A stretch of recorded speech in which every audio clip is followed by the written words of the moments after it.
Hello భయ్య.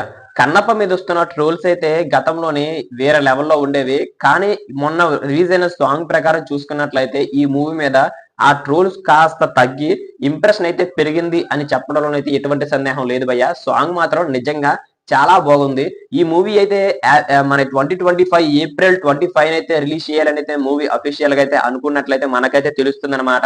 ఈ movie మరి ఖచ్చితంగా ఆ డేట్‌కి వస్తుందా? లేకపోతే పోస్ట్‌పోన్ అవుతుందా? అన్నదైతే చూడవలసి ఉంది. మరి ఇందులో మన ప్రభాస్ అన్న నటిస్తున్న విషయం అందరికీ తెలిసిందే. ఈ మూవీ 100 కోట్లతోనైతే భారీ బడ్జెట్‌తోనైతే మన ముందుకు రాబోతుంది.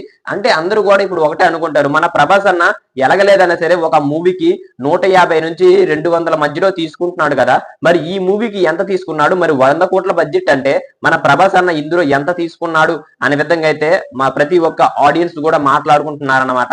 సో అదైతే కేవలం పుకార్లన్నమాట. అంటే ఇప్పుడు మన ప్రభాస్ అన్న కన్నప్ప మూవీ కోసం అయితే ఒక్క రూపాయి కూడా తీసుకోలేదంట. అది కూడా మన ప్రభాస్ అన్న ఒక్కరే కాదు, మోహన్ లాల్ మన మలయాళం నటుడు ఉన్నాడు కదా!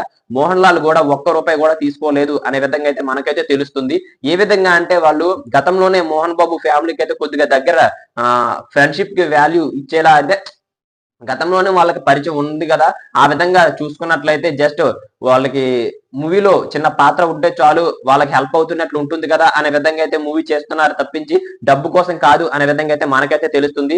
దీనికి స్పందిస్తూ ఆ మూవీకి సంబంధించిన మన విష్ణు గారైతే ఈ విధంగా చెప్పడం అయితే జరిగింది. మోహన్ బాబు అదే విధంగా మన ప్రభాస్ గారైతే ఎప్పుడు గూడా ఫ్రెండ్‌షిప్ కి వాల్యూ ఇచ్చే వ్యక్తులు. వాళ్ళైతే ఖచ్చితంగా గూడా ఒక్క రూపాయి గూడా అడగలేదు. అదైతే మాకు చాలా చాలా హ్యాపీగా ఉంది. ఇలాంటి ఫ్రెండ్‌షిప్ అయితే మాకు దక్కడం మా అదొక గౌరవంగా ఫీల్ అవుతున్నాం అన్న విధంగా అయితే మాట్లాడుకుంటూ వచ్చారన్నమాట. మరి ఈ మూవీలో ప్రభాస్ నటిస్తున్న కారణంగా ఈ మూవీ మీద ఏ విధమైన ఎక్స్‌పెక్టేషన్స్ పెరిగాయో కొంతమంది అయితే ఖచ్చితంగా గూడా ఈ మూవీ 200 నుంచి 300 అంటే 100 కోట్లు పెట్టారు గదా! అంటే ప్రభాస్ అన్న ఉన్న అది గూడా జస్ట్ ఒక 40 నుంచి 40 గూడా ఉండడు మాక్సిమం ఒక 20 మినిట్స్ ఉంటాడనుకుంటా. ఆ 20 మినిట్స్ లోని ఎంత వరకు కలెక్షన్ లాభం అంటే మాక్సిమం ప్రభాస్ అన్న కోసమే వెళ్ళడానికైతే ట్రై చేస్తారన్నమాట మూవీకైతే.